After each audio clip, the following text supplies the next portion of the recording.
People who got stood up. Why did your date leave? I was on a first date with this girl I met online, and everything was great until I told her about my job. I was a server at a small cafe, and when she found out, her entire vibe shifted.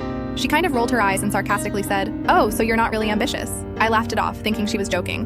But then not even a minute later, she started scrolling on her phone. A few minutes later, she said she had to use the restroom and never came back. I sat there feeling like a complete idiot, and the bartender must have noticed because he walked over and said, "Tough night?" I just nodded and said, "Yeah." I told her I was a waiter and she judged me for it. He laughed and said, "Man, if that's her deal breaker, you dodged a bullet." He poured me a drink on the house and spent the next half hour just chatting with me about random stuff. It wasn't a pity. It was just a normal conversation with a friend. By the time I left, I felt way better. The bartender gave me a fist bump and said, "You'll find someone who cares about you, not your job." A few weeks later, I went back to that bar, and guess who I saw? The girl. She was with another guy dressed to the nines and clearly trying to show off. The bartender saw me and gave me a little grin. He leaned over and said, "I got you," before heading to their table. I don't know what he said, but she looked mortified and stormed out. Her date just sat there, totally confused. The bartender came back and winked at me.